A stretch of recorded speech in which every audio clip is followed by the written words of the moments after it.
যে পে কমিশনের রিপোর্ট দিয়েছে সেই রিপোর্টের অনুযায়ী পে স্কেল বাস্তবায়নের জন্য দাবি জানান।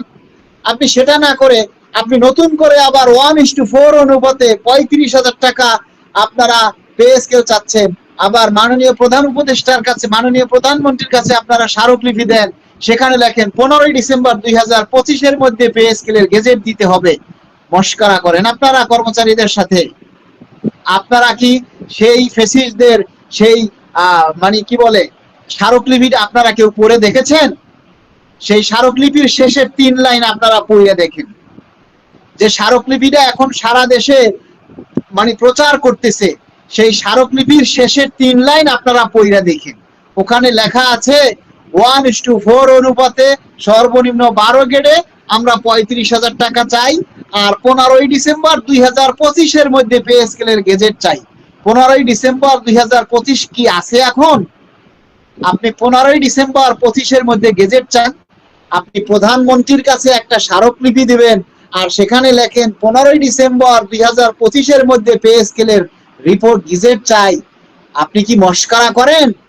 প্রধানমন্ত্রীর সাথে মস্করা করেন নাকি কর্মচারীদের সাথে মস্করা করেন?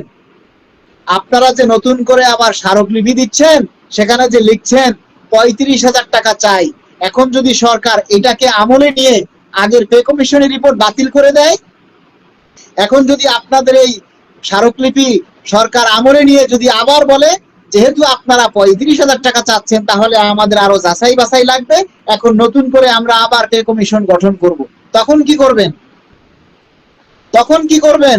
আপনি এখন যে আবার নতুন করে 35,000 টাকা চাইতেছেন, তাহলে সরকার যে পে কমিশন গঠন করলো, সে পে কমিশন যে চূড়ান্ত রিপোর্ট দিল যে সর্বনিম্ন 20,000 টাকা, আরে বাবা ওই 20,000 টাকাই বাস্তবায়ন করেন, সেটা বলেন। সুপারিশ প্রণয়ন কমিটির কাছে সেটা বলেন যে সুপারিশ প্রণয়ন কমিটিতে যারা আছেন তারা দ্রুত পে কমিশনের যে রিপোর্ট সেটার উপরে যাচাই বাছাই করে আপনারা দ্রুত সুপারিশ জমা দেন সরকারের কাছে, আর গেজেট প্রকাশের জন্য আপনারা দাবি জানান। সেটা না করে আপনারা প্রধানমন্ত্রীর সাথে মস্করা করেন, সরকারি কর্মচারীদের ভাগ্য নিয়ে খেলাধুলা করেন, আর 15 ডিসেম্বর 2025 সালে পে স্কেলের গেজেট চান। আপনারা যারা এই স্মারকলিপি দেখেছেন যে মাননীয় প্রধানমন্ত্রীর কাছে একটা স্মারকলিপি প্রচার করতেছে, সেই স্মারকলিপির দয়া করে সবাই শেষের 3 লাইন আপনারা পড়বেন, পড়া তারপরে মন্তব্য করেন তারা কি লিখছে। তারা আপনাদের ভাগ্য নিয়ে মস্করা করে নাকি প্রধানমন্ত্রীর সাথে মস্করা করলো? আপনারা একটু বিচারটা আপনাদের কাছে ছেড়ে দিলাম। আপনারা এই স্মারকলিপির শেষের 3টা লাইন, একেবারে শেষের 3টা লাইন আপনারা শুধু পড়বেন, বাকিগুলি পড়ার দরকার নাই। এত 6 পৃষ্ঠার একটা মানব মানে কি জানি বলে, এত স্মারকলিপি, এত কিছু পড়ার সময় নাই সরকারের।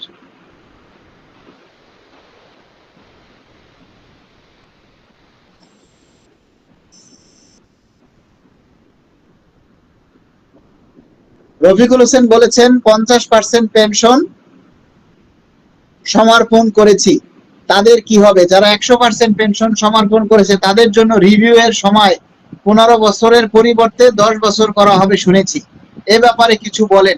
কি বলবো ভাই, এটা তো আমরা দাবি দিয়েছি যে আমরা এই সমর্পণ চাই না। আমাদের কর্মচারীরা যারা অবসরে যাবেন তারা যদি চায় তারা যেন সমস্ত টাকা তারা তুলে নিতে পারে, কিংবা তারা পেনশন রাখবে কি রাখবে না সেটা তাদের ব্যাপার।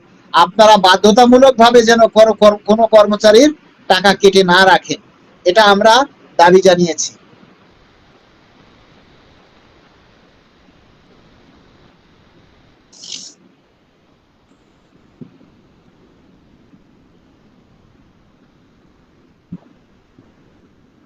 মনোয়ার লিখেছেন কারো কথায় কান দেওয়ার দরকার নাই ভাই, গেজেট না হওয়া পর্যন্ত আন্দোলন চলবে ভাই, পুলিশ সদস্য হয়েও রাজপথে ছিলাম, আছি এবং গেজেট না হওয়া পর্যন্ত থাকবো। অনেক ধন্যবাদ মনোয়ার ভাইকে, পুলিশ হয়েও আমাদের সাথে যুক্ত হচ্ছে, আমাদের আন্দোলনের সাথে কথা বলছেন।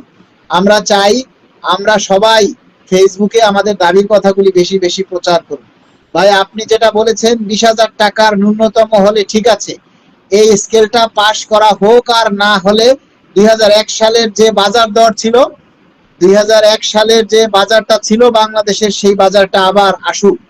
দুইটা যে কোনো একটা চাই, আপনারা কি বলেন? অবশ্যই আমি আপনার সাথে একমত।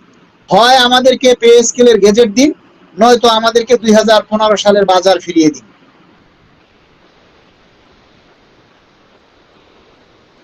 রফিকুল ইসলাম ভাই, আপনাদেরকে বলবো, আপনারা সেই স্মারকলিপিটার শেষের 3টা লাইন পইড়া দেখেন, তারপর আমাকে প্রশ্ন করেন যে মালেক ভাই আপনি কি বলছেন।